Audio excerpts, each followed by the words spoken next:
evening, cult members, and welcome to Pop Culture Cult. I'm Sean. I'm Janice. And welcome to our reaction review discussion of episode 4 of What If. And this one is What If Doctor Strange Lost His Heart and Not His Hands? Marvel's just going to do this to us now. They're just going to make us cry. We had a really fun romp in the first episode. We had, Chadwick reprising his role as Star-Lord, as T'Challa, which was a fun episode. And then they ripped our hearts out last week, and then they ripped them out again this week. Yep. Because they hate us. Yep. This episode specifically is dealing with the idea of what if Christine dies in the car accident and causes Strange to become the Sorcerer Supreme as a coping mechanism, and then gets to a point with the Agamotto where he decides, let's try to go back and fix it. Right. I can manipulate time, so let's do that. That's right. Which is a very arrogant, very Doctor Strange thing to do.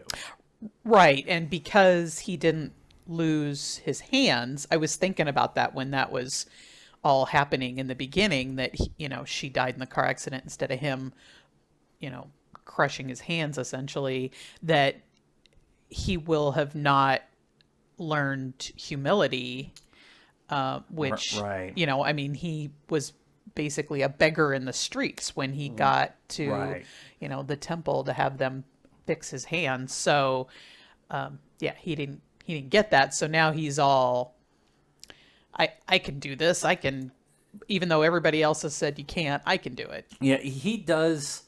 There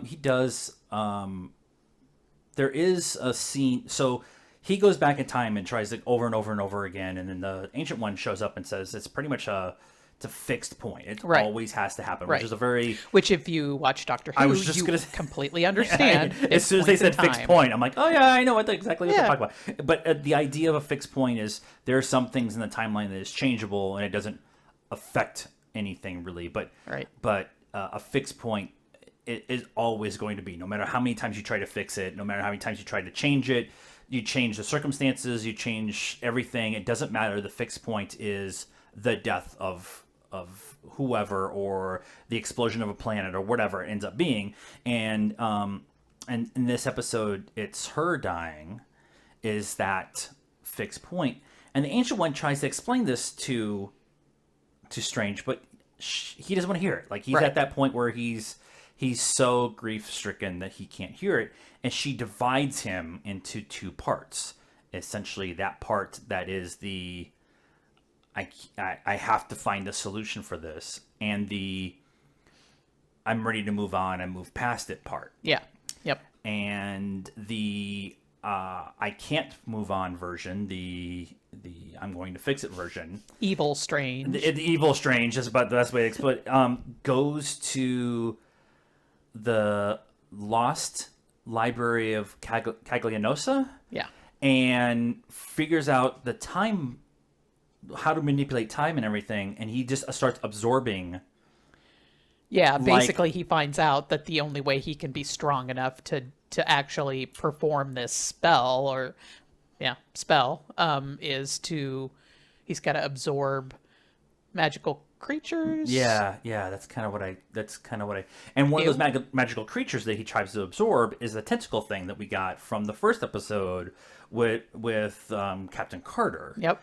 Which I thought was a nice little touch connection turn point back to that. Yep. But ultimately what it comes down to is the Strange that has come to terms with it is left to be the only one to stop the evil Strange. Right. And he, basically his changing of time is wiping out that timeline, wiping out that universe. But when you say universe, you think of the Big Bang, where everything just kind of explodes. And this is the wiping out of that timeline. Everybody's just kind of drifting, melting away. Melting away because they're just not going to exist anymore. this timeline's just not going to exist anymore. And I think that it's interesting that they allowed him to fail. He fails no matter what, saving her.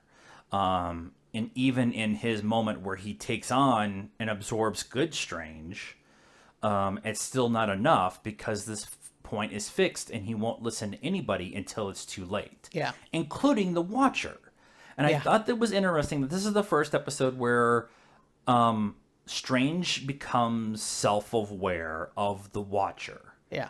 In his process of absorbing all these magical creatures. Which makes sense that Strange would be, and he even says, I've sensed your presence. And it makes sense that if he's this, great magician and, Sorcerer Supreme. is all touching the universe and all this stuff that it makes sense that he would at least be aware of the Watcher's presence, but the Watcher basically tells him I can't help you. There's nothing I can do, and it's too late. You've already done the deed. You've brought her back, and the world the timeline is gone. It's gone. You've broken this universe. Yeah. And I even if I had the chance to fix it, I won't. Yeah. Because that's not my job. My job is not to interfere, which sets up something down the line that he's going to interfere with. At least that's how I feel. Yeah. Because they're making a point of having the Watcher be this narrator of all these different universes. And I feel like there's going to be some kind of storyline going forward. There's going to be some point in this story where it's not each individual episode is by themselves and like, what if this happens or what if this happens? I think we're on that serial thing, and there's going to be something that's going to connect them all together towards the end of the season, and the Watcher's going to have to interfere or nudge somebody in the right direction or do something along that line. Because we know at least one. I know at least one other episode we're getting, and that's when Peter Parker becomes Sorcerer Supreme, which is going to be interesting as Spider-Man being Sorcerer Supreme. And we also have an episode where we have multiple episodes where Chadwick comes back as T'Challa, not necessarily Star-Lord, but as T'Challa. Yeah. And so we know that those are coming out. Now this is the 4th episode of 18. I was looking at this. Wow. Yeah, so we got 18 of these, and so nice. That'll keep us busy until Christmas, or at least until Book of Boba Fett gets here. Yep. But the idea of the Watcher being so interactive in this episode really is something like, okay, Strange messed up the timeline in this. He broke this particular universe. Mm-hmm. And the Watcher said multiple times, I could help him, but he won't listen to me. And I find that the Watcher being more interactive in this episode is very interesting, considering what we just saw in the No Way Home trailer, and what Strange is doing with the timeline, and maybe he's Mephisto, or maybe he's some other version or maybe he's Evil Strange. Or he's Evil Strange, right. So that I find that all very, like, I'm not trying to connect the dots too much with this show. We did talk about it last week about I feel this is a lot more connected to the overall MCU timeline than actually a lot of people think that it is. I have no evidence for that at all. I'm just going with it. It's doesn't hurt to throw crazy ideas out there every once in a while. Thank you, New Rockstars, for that thought process. But the idea that they dropped that trailer, they showed a very different Strange. One of my favorite running jokes is him saying, no, it's Doctor Strange, and it's Strange, and everybody's like, oh, maybe it is, or whatever. It's a little strange, but it's okay. Yeah. We're using our superhero name. Yeah. I'm Spider-Man. But that idea of showing that trailer and then having this kind of off Doctor Strange, and then the very next episode of What If, we have the completely off the rails Strange. Yeah. I kind of feel like, and you can have your theory. Oh, it's fair. It's fair. But I kind of feel like, knowing Marvel, because they love to throw wrenches and everything. Yeah. That we're all programmed to think that way, to think that everything is connected, and trying to red string, everything to connect it. And knowing Marvel, they're like, this has nothing to do with anything. And they've said it a couple of times, like, this is a kind of a standalone by itself kind of thing, but you can't have a standalone by itself thing that deals with the multiverse when you just broke the multiverse. Right. But again, like, you broke open the multiverse. Let me put it that way. And I mean, we've talked about it in the last couple of episodes, and I think we even talked about it before this when we were doing Loki, is that it feels like another step in the getting the fans used to the multiverse idea. Yeah. In a fun way. I mean, this is, they're cartoons with perfect, right? Perfect during now, because they could have been working on them for the last year and a half, and people can be doing their voiceover stuff from their home and sending it to them, right? Nobody's actually in the studio, and the artists can be working on this stuff at home. So this was the perfect show. They just got lucky, right? They had no idea. They had, like, laid all this out. Yeah. They were going to do this show, and then several years ago. Yeah, and then the world kind of, when they announced What If, was it D23? It was D23 or San Diego Comic-Con. It was like, right. They right kind of it was like one of those like throwaway things at the the panel. We're going to be working on this and this and this, and we're going to do What If, and they're like, everyone. The whole audience was like, because it was like, woo, woo, and then What If, and it was like, woo. Woo. and the people that, whatever it was, D23 San Diego, whatever, understand what the What If is, and their brain's like, well, how are they going to do that? Yeah. And Jeffrey Wright is going to be the Watcher. We thought Stan Lee was the Watcher.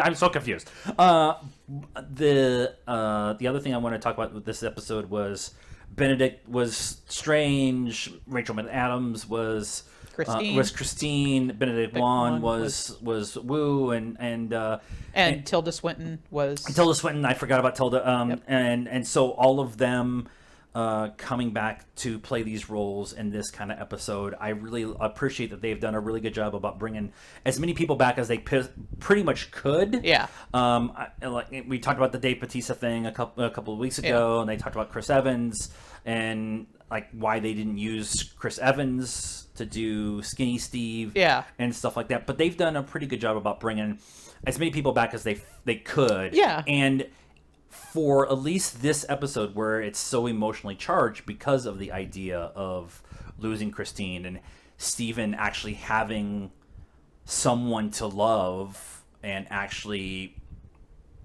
making a point of like trying to be a loving person to Christine. Right. That whole process. Right. That idea, you need to have somebody like Bennett. You can't fake it with somebody else to have. Yeah. Because we're so invested with Doctor Strange. I mean, I think the guy that did Skinny Steve did fine. I mean, there was a couple times where I was like, are we sure that's not Chris Evans? Yeah. And then the guy who did Red Skull?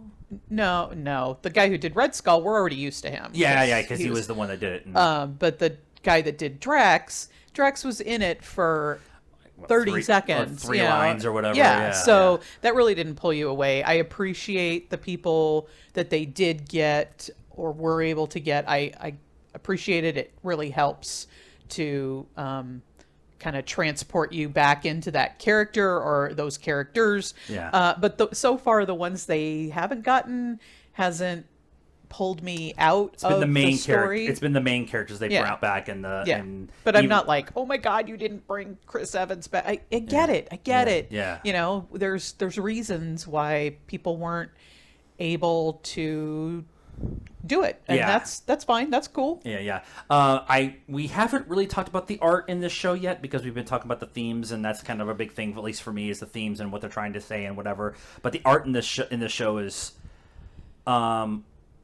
simple. It's not anime art, and it's more than comic book art, but it's very simple. The lines are very simple, but it was done digitally, so there's depth to it, and not that you can have depth in actual hand drawn stuff, but there's actually, when he was walking through the forest and you could see the different layers of the trees and falling whatever. But the one that got me was when they went to the Castrianova temple, the librarian that was there. When Stephen got there, the rays of light going through his straw hat is such a subtle, amazing detail. Yeah. It'd been really easy to light his face differently as a cartoon, as you would, because a lot of the cartoon lighting is kind of, it's the source is like down here, or something like that. But the light coming through his hat and actually using that light in the holes of the hat to light his face, I thought was a really cool. It's a great detail to add, and then as you get into all the strange creatures and the light, and then how they're all, how they look and everything, and then we have a cloak battle. So I mean, it was a really, really good episode. Again, I think there's some deeper themes going on here, but even if it's not, I'm still really enjoying the show. So I am too. We're excited every week when we're like, oh, it's Wednesday, let's go watch What If. So that is our thoughts and reaction to the latest episode of the What If series. And this one was, what if Stephen Strange lost his heart? Doctor Strange lost his heart and not his hands. Let us know what you thought of this episode and our reaction and discussion about it in the comments down below. Please be nice. There's a requirement around here. I have the band hammer, so I'm willing to use it. And like this video, subscribe to the channel, hit the bell for notifications, and follow us on all the social media stuff: Facebook, Instagram, Twitter, and TikTok. You young pups. And until next time, cult members, good afternoon, good evening, and good night now.